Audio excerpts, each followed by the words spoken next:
पति बंटी एक कुली था। वो नदी पार से आने वाले पक्षियों के सामान को इधर से उधर करता था। एक दिन जब बंटी काम पर जा रहा था तब टुनटुनी उससे कहती है, अजी अपनी सेहत का भी ध्यान रखा करो। सभी किसी न किसी दिन छुट्टी लेते हैं, लेकिन तुम तो रविवार को भी काम करते हो।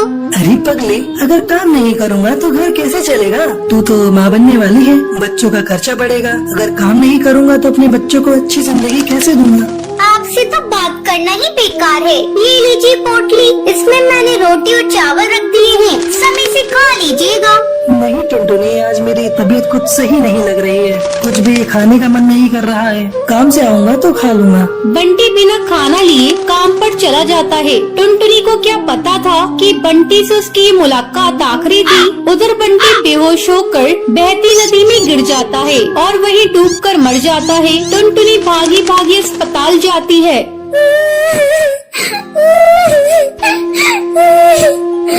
बंटी, ये क्या हो गया?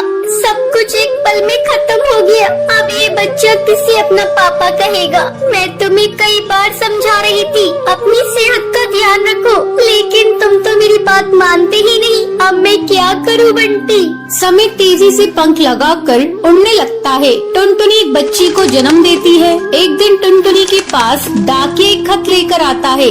अरे ये खत तो कड़कनाथ सेठ की कंपनी की तरफ से आया है और मुझे बंटी की जगह कुली की नौकरी दी गई है। मुझे अपनी बच्ची के लिए नौकरी करनी ही होगी, तभी मैं उसे एक अच्छे स्कूल में पढ़ा पाऊंगी और उसे बेहतर भविष्य दे सकूंगी। अगले दिन से ही टुनटुनी कुली बनकर पक्षियों का बोझ उठाती थी। जब भी नदी के उस पार से कोई पक्षी आता था, टुनटुनी तेजी से उन पक्षियों के पास पहुंच जाती थी। बहन जी, क्या मैं आपका बोझ उठा लूं? अरे तुम तो एक चिड़िया हो, क्या तुम इतने बोझ को उठा सकती हो? हाँ हाँ बहन जी, मैं सारे बोझ को उठा लूंगी। बहन जी, मैंने अपनी जिंदगी में इतना बोझ उठा लिए है, ये बोझ तो उसके आगे कुछ नहीं है। क्यों, क्या हुआ? और तुम ये तुम्हारी बेटी को साथ में लेकर क्यों घूम रही हो? तुम्हारे पति कहाँ हैं? वो नहीं कमाते हैं क्या? क्या करिएगा बहन जी, मेरी दुख भरी कहानी सुनकर रोज इस नदी किनारे पे कई पक्षी आते हैं और मेरी दुख भरी कहानी सुनते हैं, लेकिन कोई मेरी मदद नहीं करता।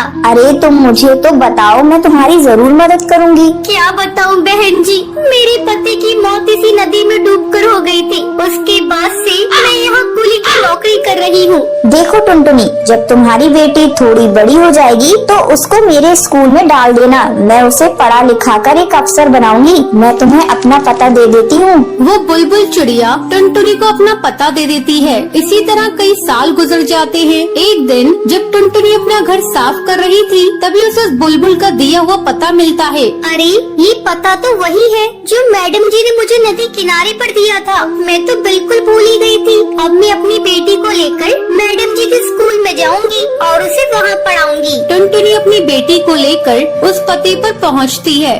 आओ आओ टुनटुनी, बहुत दिन हो गए तुमसे मिले।